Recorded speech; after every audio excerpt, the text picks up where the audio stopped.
Morrissey, o homem que transformou solidão em veneno, elegância e ferida aberta. Capítulo 1. O homem que cantou para os rejeitados. Morrissey não apareceu como um cantor comum. Ele apareceu como uma espécie de fantasma elegante, saído de uma cidade cinza, carregando flores, desprezo, vergonha, desejo e uma ironia amarga demais para caber em uma música pop comum. Sua voz não parecia vir de alguém tentando agradar.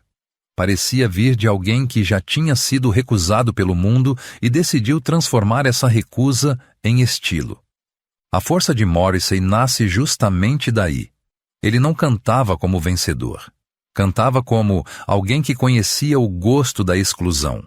Como alguém que entendeu cedo que a vida social é um teatro cruel, onde os bonitos, os fortes, os populares e os bem ajustados ocupam o centro, enquanto os tímidos, os estranhos, os pobres de espírito e os derrotados emocionais ficam nos cantos, tentando não desaparecer. Nos The Smiths, essa sensação virou uma religião para os deslocados.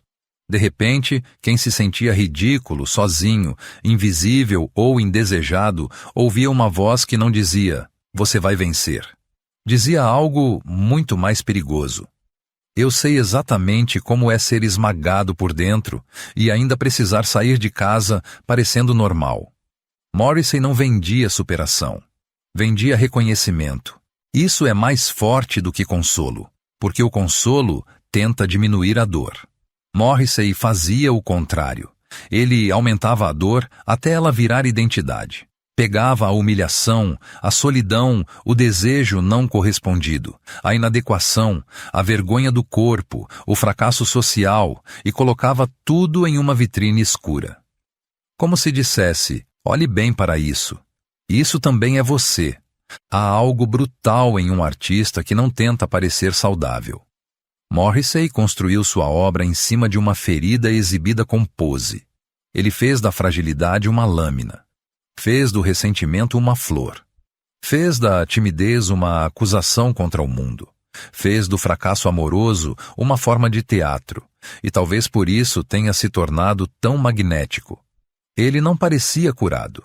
Parecia consciente demais da própria doença.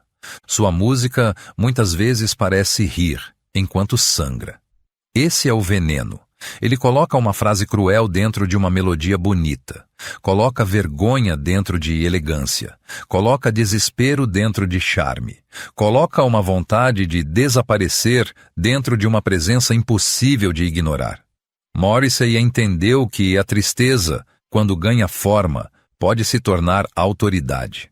O mundo queria ídolos fortes, viris, seguros, sexuais, brilhantes. Morrissey veio como o anti-herói, magro, estranho, afetado, literário, dramático, cheio de recusas. Ele não parecia cantar de um palco. Parecia cantar de um quarto fechado, de uma memória mal resolvida, de um corredor escolar, de uma rua inglesa molhada, de um coração que aprendeu a se defender com sarcasmo. E o público reconheceu isso. Não porque todos entendessem suas referências, mas porque todos entendiam a ferida, a sensação de não ser escolhido, a sensação de estar fora da festa, a sensação de desejar alguém e sentir vergonha por desejar, a sensação de odiar o próprio tempo, a própria cidade, a própria família, o próprio corpo, a própria necessidade de amor. Morrissey deu voz a uma dor que normalmente não tem heroísmo, a dor pequena, doméstica, repetida, quase vergonhosa. Não a dor grandiosa dos épicos, mas a dor de não se encaixar. A dor de ser ignorado. A dor de se sentir feio em um mundo que adora a aparência. A dor de ser inteligente o bastante para perceber a crueldade social, mas fraco demais para simplesmente não precisar dela. Por isso, sua obra começa como uma vingança dos invisíveis. Não uma vingança física. Uma vingança estética. Ele pegou o lugar do perdedor e o transformou em trono. Pegou o fracasso e deu a ele voz, postura, camisa aberta, flores no bolso e frases cortantes. Morrissey cantou para todos que a vida colocou de lado, e fez esse lado parecer mais verdadeiro que o centro. Capítulo 2. Manchester. A cidade como ferida. Para entender Morrissey, é preciso imaginar não apenas um homem, mas uma atmosfera. Ruas frias, casas apertadas, céu baixo, trabalho duro, educação rígida, desejo reprimido, classe social pesando sobre o corpo. Manchester não aparece em sua obra apenas como endereço. Aparece como clima da alma. Uma cidade que parece ter ensinado ao menino que a beleza não viria pronta. Teria que ser roubada do cinza. A Inglaterra de Morrissey não é cartão postal. Não é palácio, chá elegante e orgulho imperial. É uma Inglaterra de bairros comuns, repressão emocional, solidão doméstica e juventude sem grandeza. É o mundo dos que crescem sentindo que a vida já começou sem festa. O tipo de lugar onde um jovem sensível aprende cedo que sobreviver socialmente exige esconder partes de si mesmo. Esse cenário é importante porque a obra dele nasce de um choque. Uma alma exagerada dentro de um ambiente estreito.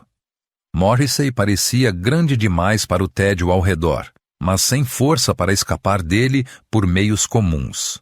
Então escapou pela linguagem, pela música, pela pose, pela recusa.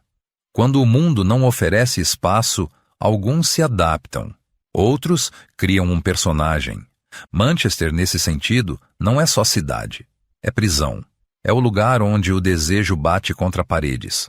Onde a vida parece decidida antes de começar. Onde a classe social define o tom da voz, o tamanho dos sonhos, o tipo de humilhação. Morrissey transformou essa sensação em arte. O jovem cercado por normalidade, olhando para tudo com uma mistura de nojo, medo e desejo de ser visto. Há uma brutalidade específica na vida comum.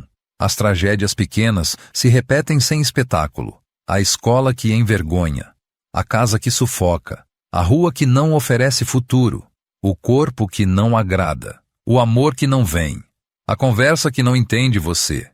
Morrissey entendeu que o banal pode ser mais cruel do que o trágico, porque o banal não termina. Ele continua todos os dias. A Cidade Cinza também ajudou a criar o contraste central de sua obra. A música podia ser clara, melódica, bonita, quase luminosa.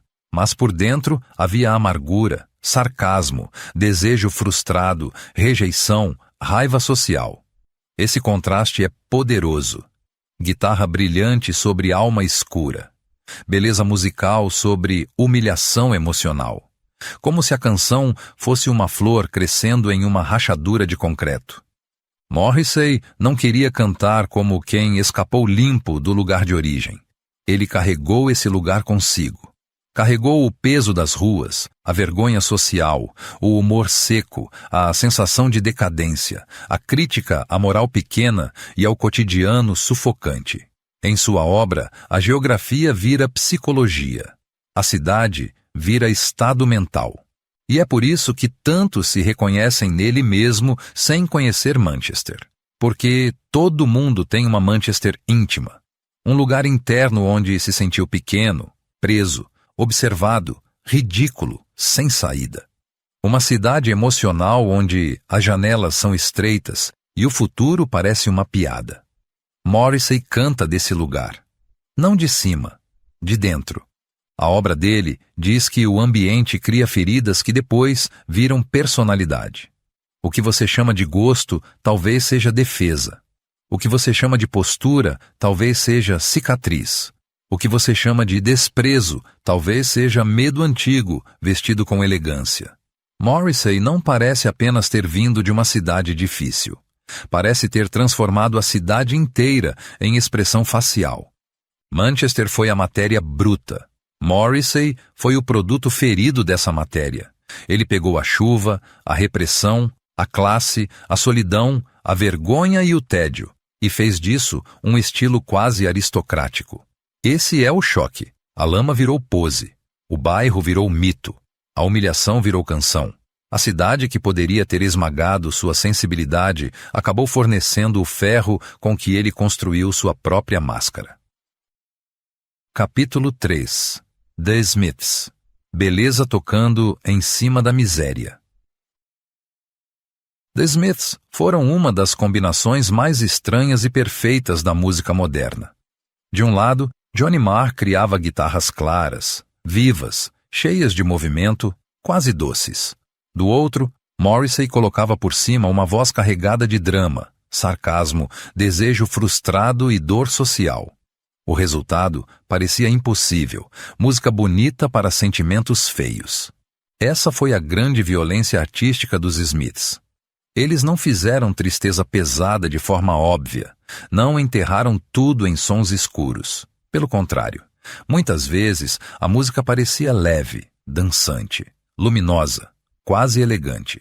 Mas a letra, a interpretação e a presença de Morrissey traziam outra coisa. Um veneno íntimo, uma acusação, uma vergonha transformada em canto. Essa mistura é brutal porque se parece com a própria vida. Por fora, as pessoas funcionam. Sorriem, trabalham, saem, conversam, andam pelas ruas. Por dentro, carregam solidões, desejos não ditos, humilhações antigas, ódios pequenos, carências que nunca confessariam. The Smiths tinham exatamente essa arquitetura. Superfície melodiosa, interior em ruínas. Morrissey não precisava gritar para parecer ferido. Ele cantava como alguém que transforma sofrimento em pose teatral. Sua voz podia soar triste, irônica, arrogante, infantil, acusadora, vulnerável, cruel. Às vezes parecia implorar, às vezes parecia desprezar quem ouvia, às vezes parecia rir do próprio desespero. Essa ambiguidade deu à banda uma força rara. Ninguém sabia se estava ouvindo uma confissão ou uma sentença. O nome The Smiths também carrega essa estranheza. Um nome comum, quase sem brilho, quase banal. E justamente por isso forte. Como se a banda dissesse: não viemos como deuses do rock. Viemos como gente comum, com sobrenome comum, com roupas comuns, com dores comuns. Mas dentro desse comum existe um inferno inteiro. O ordinário também pode ser insuportável.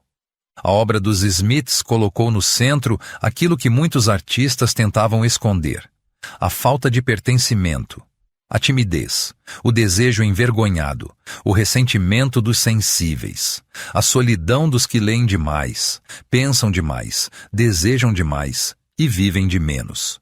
Morrissey cantava como se a adolescência emocional nunca tivesse acabado.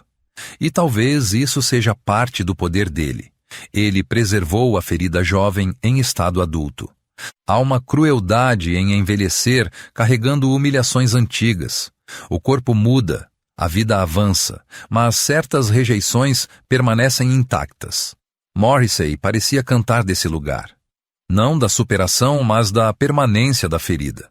Como se algumas experiências não passassem, apenas mudassem de roupa. A escola acaba, mas a vergonha continua. O amor antigo acaba, mas o padrão da rejeição permanece. The Smiths também eram uma recusa contra o rock dominante. Não havia ali a celebração simples do prazer, da conquista ou da força masculina convencional. Havia fragilidade, literatura, ambiguidade, estranheza, uma masculinidade torta, cheia de pose e retração. Morrissey não cantava como conquistador. Cantava como alguém que desejava e condenava o desejo ao mesmo tempo. Essa tensão tornou a banda perigosa, porque ela oferecia ao jovem solitário uma forma de grandeza. Dizia que a tristeza podia ser inteligente, que a inadequação podia ser estilo, que ser rejeitado não precisava significar desaparecer, que o desprezo do mundo podia ser devolvido em forma de frase memorável. A banda não curava a solidão, dava a ela uma bandeira. The Smiths acabaram rápido, mas deixaram a sensação de uma ferida aberta que nunca fechou. Talvez porque a banda tenha capturado algo que não envelhece. A dor de ser jovem demais para aceitar o mundo e lúcido demais para acreditar nele. Morrissey, com Mar, criou uma música onde a miséria ganhou melodia. E quando a miséria ganha melodia, ela deixa de ser privada e vira destino compartilhado. Capítulo 4. A solidão como identidade. Em Morrissey, a solidão não é apenas tema, é território, é o lugar de onde a voz nasce. Ele não canta a solidão como algo passageiro, como uma fase ruim que logo será curada por amor, sucesso ou aceitação. Ele canta como se a solidão fosse uma forma de identidade. Como se algumas pessoas não estivessem sozinhas por acidente, mas por estrutura. Essa é uma das partes mais chocantes de sua obra. Ela não promete pertencimento. Muitas músicas parecem dizer que o sujeito solitário talvez continue solitário, que talvez o mundo não venha buscá-lo, que talvez o amor não chegue como redenção, que talvez a diferença entre ele e os outros não seja uma ponte esperando construção, mas um muro antigo demais para cair. A solidão de Morrissey não é silenciosa. Ela fala demais, reclama, acusa, ironiza, deseja, despreza, se enfeita, dramatiza. Não é a solidão muda de quem aceita o isolamento com humildade. É a solidão orgulhosa de quem foi ferido e decidiu transformar a ferida em superioridade. Esse é o veneno. O solitário sofre por estar fora, mas também começa a desprezar quem está dentro. Esse mecanismo é profundamente humano.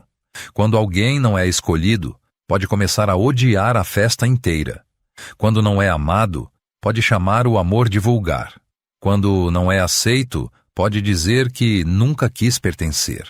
Morrissey explora essa mentira e essa verdade ao mesmo tempo, porque às vezes desprezamos o que desejamos justamente porque não conseguimos suportar a rejeição. Sua obra é cheia desse orgulho ferido. Um eu que se coloca acima dos outros, mas que ainda sangra por causa deles. Um eu que se declara diferente, mas que gostaria de ser tocado. Um eu que zomba da normalidade, mas sofre por não ter recebido dela uma entrada. Essa contradição é o coração de Morrissey, querer o mundo e cuspir no mundo ao mesmo tempo. A solidão, então, vira personagem. Ela entra na sala com roupa bonita, cabelo impecável, olhar de desprezo e um coração em colapso.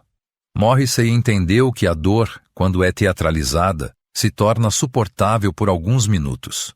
O palco vira o lugar onde o excluído finalmente controla a cena. Na vida, ele foi ignorado. Na música, todos olham para ele. Isso explica o vínculo intenso com os fãs. Quem ama Morrissey muitas vezes não ama apenas as músicas. Ama ter sido visto por elas. Ama ouvir uma voz que transforma vergonha em linguagem. Ama sentir que sua inadequação tem história, estética, humor, drama. A solidão individual se torna comunidade. Um paradoxo perfeito. Milhares de pessoas sozinhas reconhecendo a própria solidão juntas. Mas há um perigo nessa beleza. A solidão pode virar culto, pode virar conforto sombrio, pode virar uma casa fechada onde a pessoa mora porque já conhece os móveis. Morrissey às vezes parece não querer sair da solidão, parece querer decorá-la. E isso é parte do fascínio e da angústia. Ele não oferece uma porta de saída, oferece uma sala mais bonita dentro do mesmo isolamento. A solidão dele também tem uma dimensão moral. Ela observa a sociedade de fora e enxerga sua vulgaridade. Enxerga a falsidade das relações, a crueldade dos grupos, a pobreza de imaginação dos bem-ajustados. O excluído percebe coisas que o incluído ignora. Estar fora dói, mas dá visão. Morrissey transforma essa posição em arma. Quem não pertence pode ver a mentira do pertencimento. No fim, sua solidão não é fraqueza simples. É ferida, máscara, acusação, estilo e prisão. Ela dá força e tira vida ao mesmo tempo. Faz o artista parecer único, mas também preso em si. Morrissey canta como quem construiu um palácio dentro do abandono. Um palácio belo, frio, cheio de espelhos. E em cada espelho há a mesma mensagem. Talvez ninguém venha, mas ao menos a dor aprendeu a cantar. Capítulo 5. O amor como humilhação. Em Morrissey, o amor raramente aparece como paz. Ele aparece como vergonha, fome, teatro, dependência, rejeição e desejo que não sabe se quer ser realizado ou destruído. O amor não chega como cura, chega como humilhação, porque amar é precisar. E precisar de alguém é entregar a essa pessoa uma arma silenciosa contra você. Essa é uma das verdades mais brutais da obra dele. O amor nos rebaixa porque mostra nossa falta. O sujeito que se achava orgulhoso descobre que pode perder dignidade por uma resposta, um olhar, um encontro, uma ausência. A pessoa desejada se transforma em tribunal. Sua indiferença vira sentença. Sua atenção vira droga. Sua distância vira castigo. Morrissey entendeu profundamente o lado ridículo do desejo. Amar pode tornar o homem patético. Pode fazê-lo exagerar sinais, inventar histórias, interpretar silêncios, esperar mensagens, recordar gestos mínimos como se fossem revelações. O apaixonado se torna investigador da própria esperança e quase sempre encontra provas falsas para continuar sofrendo. Mas sua obra não trata isso com doçura. Trata com sarcasmo. Há sempre uma faca escondida na flor. O amor é cantado como algo desejado e desprezado ao mesmo tempo. Como se Morrissey dissesse: eu quero ser amado, mas odeio precisar disso. Quero ser escolhido, mas desprezo a pobreza espiritual de quem precisa ser escolhido. Quero tocar, mas tenho nojo da dependência que o toque cria. Esse conflito dá à sua música uma força estranha. Ela não é simplesmente romântica. Ela é antirromântica e romântica ao mesmo tempo. Ela destrói o amor enquanto ainda sofre por ele. Ri da paixão enquanto ainda arde. Desconfia da intimidade enquanto ainda a deseja. Morrissey canta como alguém que bate à porta do amor. E antes que ela abra, já está preparando a acusação. O amor, para ele, também é campo de desigualdade. Raramente duas pessoas desejam com a mesma força. Uma espera mais. Uma sofre mais. Uma domina pelo simples fato de se importar menos. Essa assimetria é devastadora. Quem ama mais perde poder. Quem espera mais se ajoelha por dentro. Quem precisa mais começa a negociar a própria dignidade. Essa visão pode parecer amarga, mas é fácil entender. Muita gente já sentiu isso. O amor como espera, o amor como rejeição, o amor como constrangimento, o amor como excesso de imaginação em cima de pouca realidade, o amor como um palco onde a pessoa descobre o quanto é vulnerável. Morrissey pega esse material feio e transforma em canção memorável. Há também uma recusa da sexualidade simples. Morrissey nunca pareceu confortável dentro do erotismo direto e vulgar. Sua obra muitas vezes prefere a tensão, a distância, o desejo impossível, a ambiguidade, a frustração. Como se o desejo fosse mais poderoso quando não se completa. Como se a consumação destruísse a beleza da falta. Como se querer fosse mais artístico do que possuir. Isso torna sua visão do amor quase religiosa, mas sem salvação. O objeto amado vira ídolo e carrasco. O desejo vira oração e doença. A rejeição vira martírio. O coração ferido ganha pose de santo ofendido. Mas não há Deus no altar. Há apenas outra pessoa, comum demais para carregar o peso absurdo que a paixão colocou sobre ela. No fim, Morrissey mostra que amar pode ser uma das formas mais elegantes de se humilhar. Não porque o amor seja sempre baixo, mas porque ele revela nossa dependência mais escondida. Ele expõe a criança abandonada dentro do adulto irônico. Ele mostra que por trás do desprezo existe fome. E por trás da pose fria existe alguém esperando ser escolhido sem ter coragem de pedir. Capítulo 6. A ironia como defesa contra a dor. Morrissey não é apenas triste. Isso seria simples demais. Ele é irônico, ácido, teatral, cruel e muitas vezes engraçado de um jeito desconfortável. Sua força vem justamente dessa mistura. A dor pura pode cansar, a ironia corta. A ironia impede que o sofrimento vire mendicância emocional. Ela transforma a vítima em alguém perigoso. A ironia é uma forma de defesa. Quem ironiza se protege. Antes que o mundo o humilhe, ele humilha o mundo. Antes que alguém ria dele, ele ri de si mesmo e dos outros. Antes que a dor pareça fraca, ele a veste com inteligência.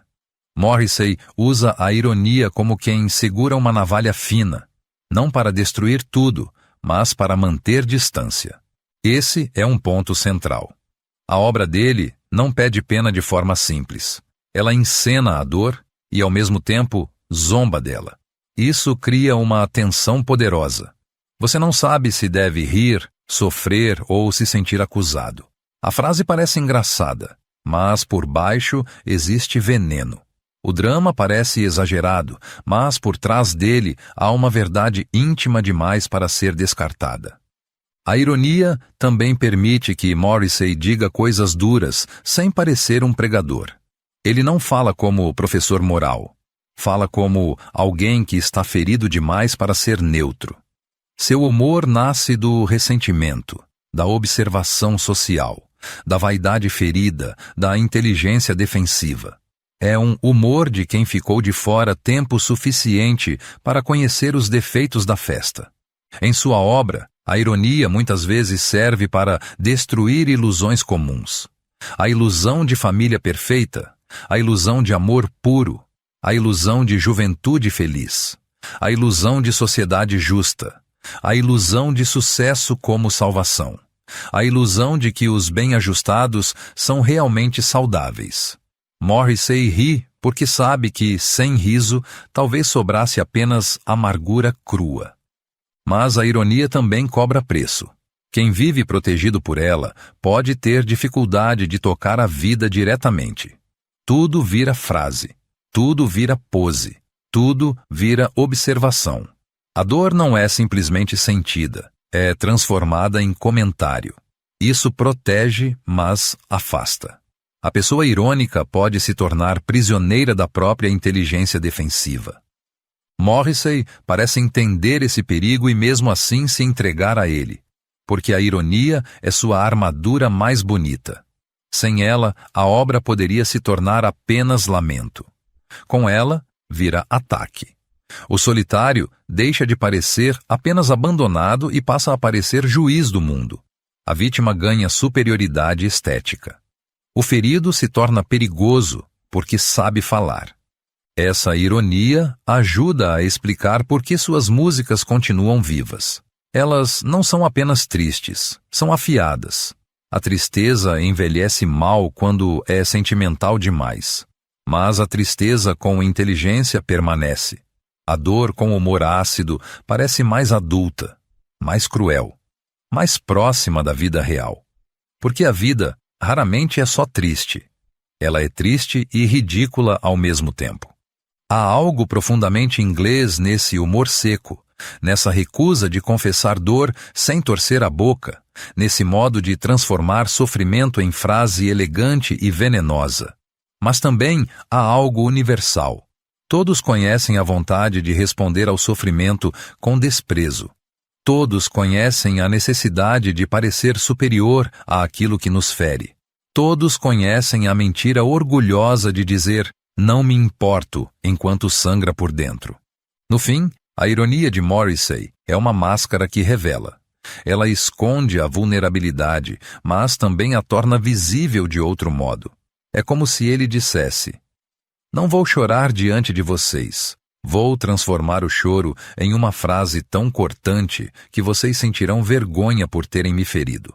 A ironia é a vingança verbal dos sensíveis. E Morrissey a transformou em arte.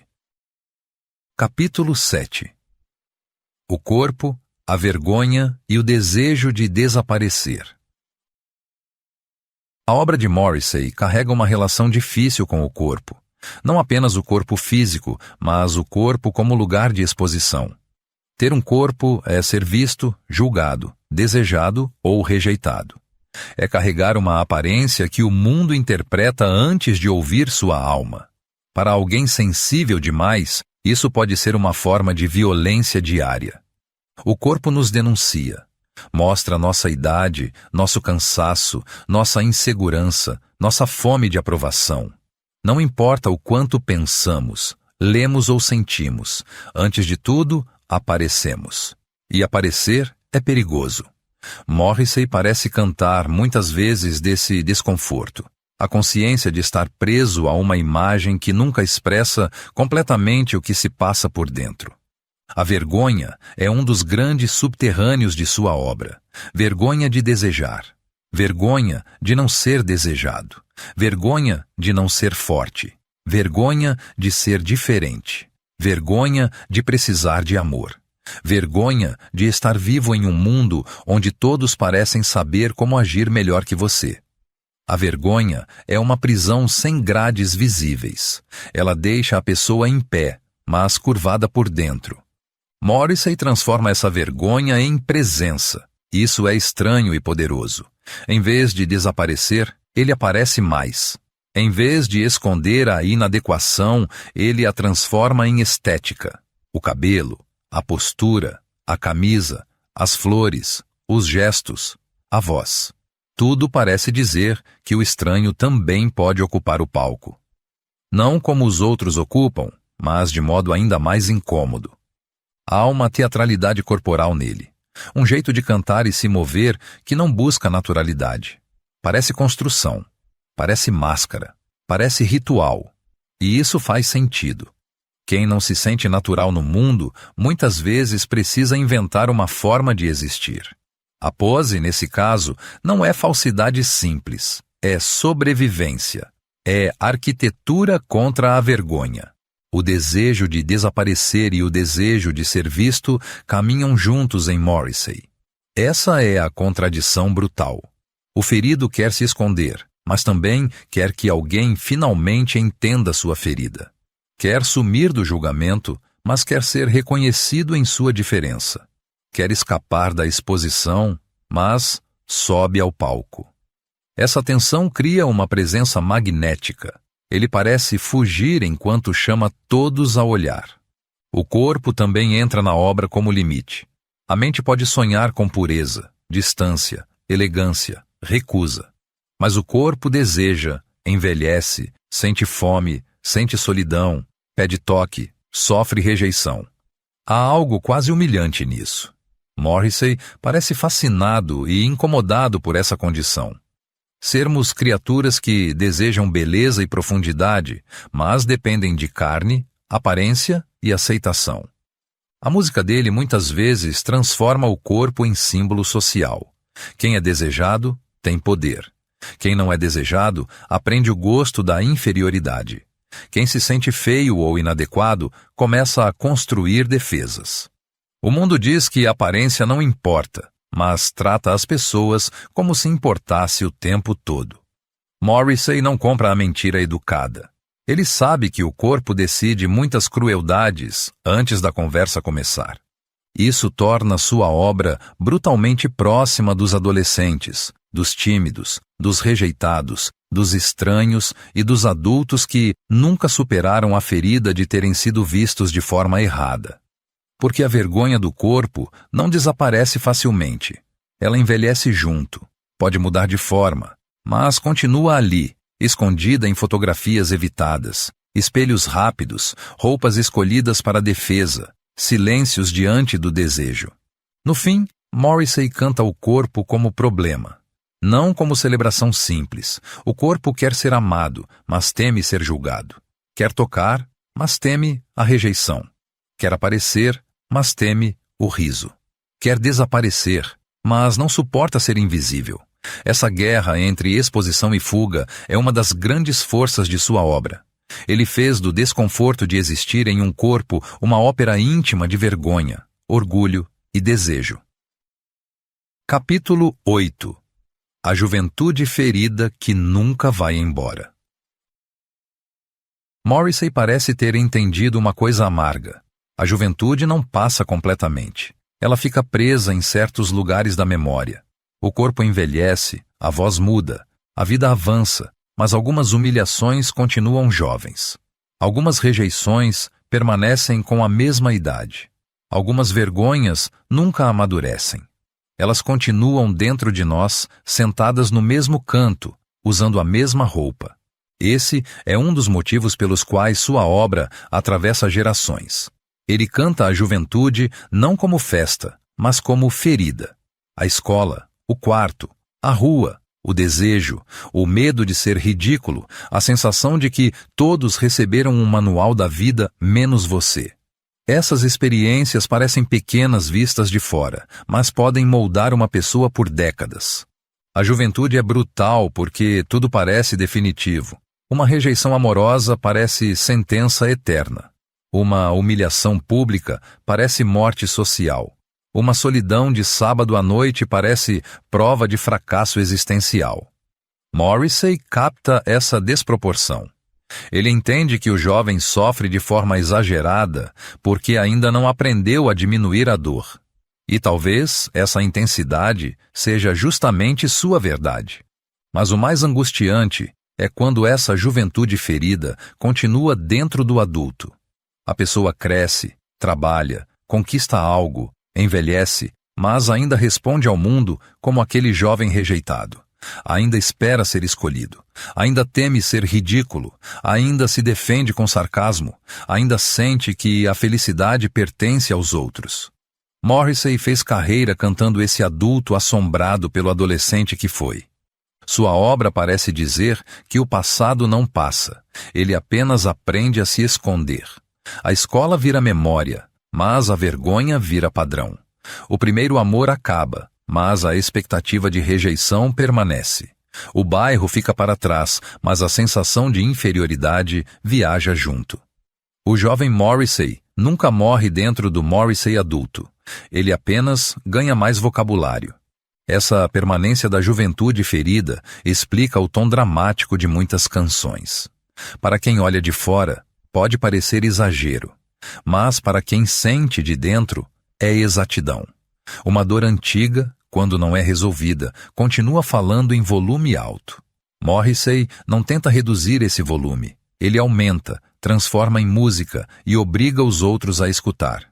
Há uma beleza perigosa nisso.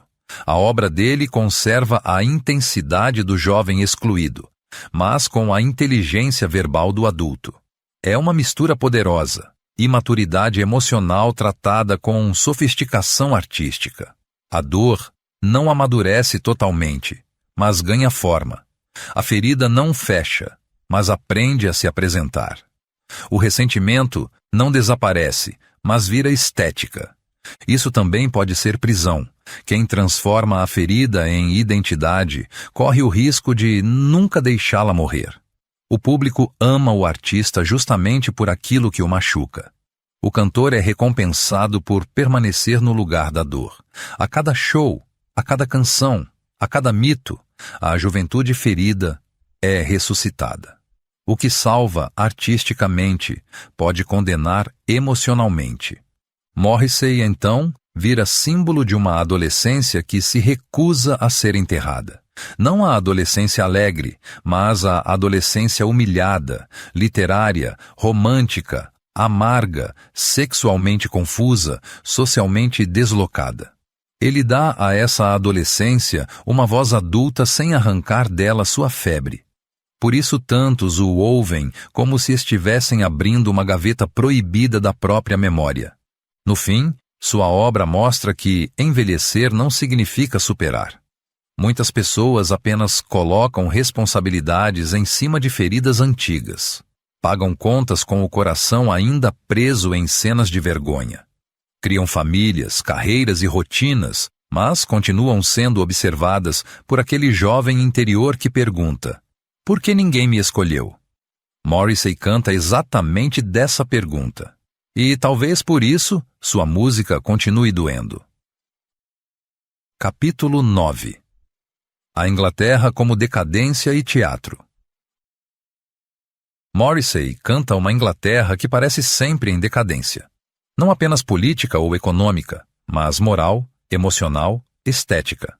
Uma Inglaterra de símbolos cansados, tradições quebradas, orgulho velho, ruas frias, violência social e nostalgia venenosa. Sua obra, muitas vezes, parece olhar para o país como quem olha para uma família doente, com raiva, apego, vergonha e impossibilidade de abandonar completamente. Essa relação é complexa. Não é amor simples, não é ódio simples. É uma mistura de fascínio e repulsa. Morrissey parece preso a uma Inglaterra imaginária, feita de cinema antigo, literatura, classe trabalhadora, melancolia, humor seco, perda e ressentimento. Mas, ao mesmo tempo, ataca a vulgaridade, a crueldade e a hipocrisia do mundo ao seu redor. A Inglaterra dele não é um lugar confortável. É um palco onde a normalidade esconde brutalidade. Famílias reprimem, escolas humilham, políticos mentem, jornais exploram, multidões julgam. A sociedade sorri com dentes ruins. Tudo parece ter uma camada de moralidade pública cobrindo uma violência privada. Morrissey tem faro para essa podridão coberta por bons modos. Essa visão aparece também na estética. Morrissey sempre pareceu atraído por imagens antigas, rostos de outro tempo, cinema, ícones mortos, fotografias em preto e branco, uma beleza fora de moda. Como se o presente fosse vulgar demais e o passado oferecesse uma elegância perdida. Mas essa nostalgia nunca é limpa. Ela carrega decadência. O passado em Morrissey não salva, apenas assombra com mais estilo. Há algo teatral nessa relação com a nacionalidade. Morrissey parece transformar a Inglaterra em cenário de tragédia pessoal. A cidade, a classe, a escola, a mídia, a política, tudo vira extensão da ferida individual. O país não é só país, é espelho, uma paisagem externa para o drama interno. A decadência nacional encontra a decadência emocional. Isso é perigoso porque a nostalgia pode virar armadilha. Quando alguém idealiza um passado, pode começar a desprezar demais o presente. Morrissey muitas vezes foi amado e atacado por essa relação tensa com identidade, tradição e crítica social. Sua figura pública se tornou tão polarizadora quanto sua arte. Mas no centro da obra permanece algo mais fundo, a sensação de perda.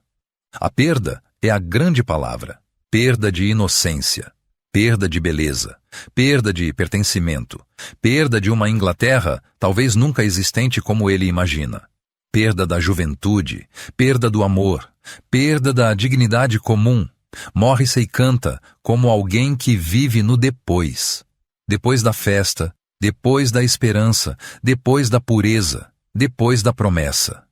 Essa Inglaterra decadente combina com sua voz porque ambos parecem fora do tempo. Morrissey nunca foi totalmente moderno. Ele parecia moderno justamente por rejeitar a modernidade. Enquanto outros artistas corriam para o novo, ele parecia construir sua força com restos. Velhos filmes, velhas dores, velhas poses, velhas humilhações, velhas formas de drama. E desses restos, fez algo vivo. A obra dele mostra que uma cultura inteira pode adoecer de memória. Pode ficar presa entre vergonha e saudade. Pode desprezar o presente sem conseguir retornar ao passado. Pode rir de si mesma enquanto apodrece. Morrissey transformou essa doença cultural em canção, e sua voz parece muitas vezes a voz de um país conversando com seus próprios fantasmas. No fim, sua Inglaterra é um teatro de decadência. Mas não é apenas sobre a Inglaterra. É sobre qualquer lugar que prometeu pertencimento e entregou frieza. Qualquer sociedade que exige normalidade de pessoas quebradas. Qualquer cultura que cobre elegância enquanto produz abandono. Morrissey canta uma nação, mas atinge algo maior. A sensação de viver em um mundo que perdeu a alma, e ainda exige comportamento adequado. Capítulo 10. O cantor como inimigo da felicidade obrigatória. Morrissey incomoda porque não aceita a felicidade obrigatória.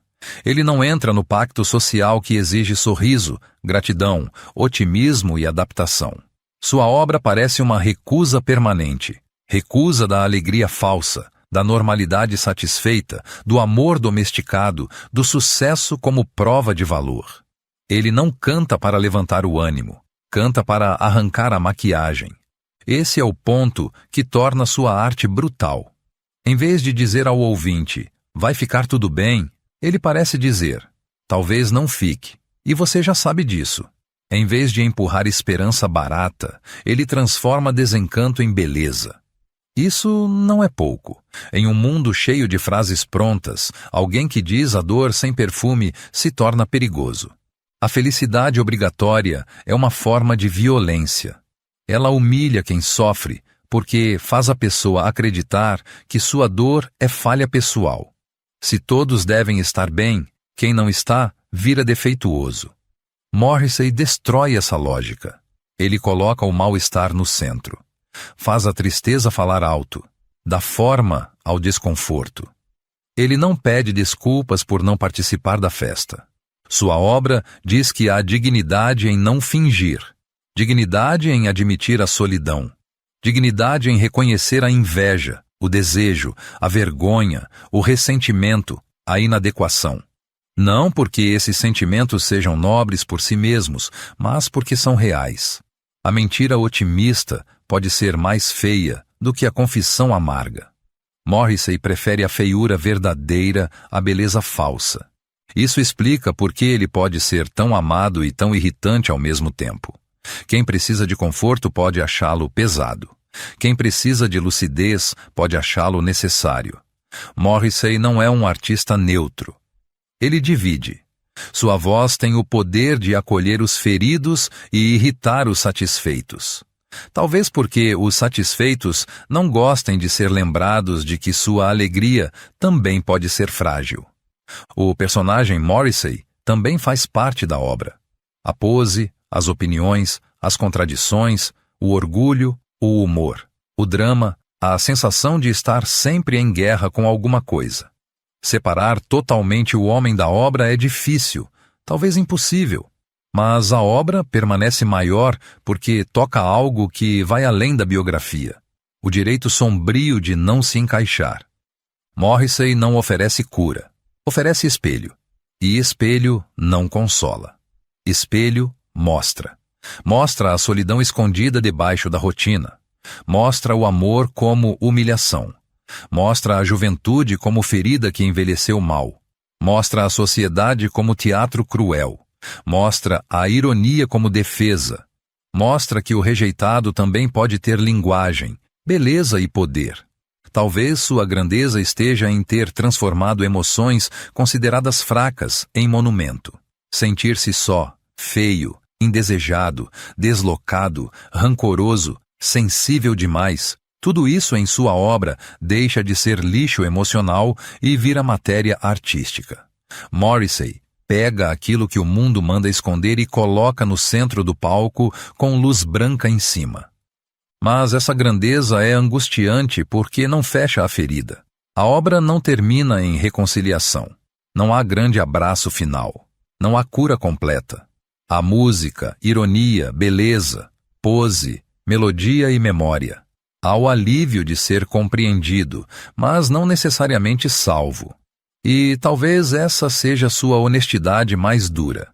Algumas canções não tiram você do buraco. Apenas fazem o buraco ecoar melhor. No fim, Morrissey é o cantor da recusa. Recusa de ser feliz do jeito que mandam. Recusa de desejar sem vergonha. Recusa de sofrer em silêncio. Recusa de aceitar que os vencedores contem toda a história. Ele transformou a dor dos rejeitados em estética, a solidão em brasão, a amargura em elegância e o fracasso emocional em uma forma de poder. Sua obra permanece porque diz uma verdade simples e brutal. Nem todo mundo nasceu para caber no mundo. E alguns, ao não caberem, acabam mostrando o mundo como ele realmente é.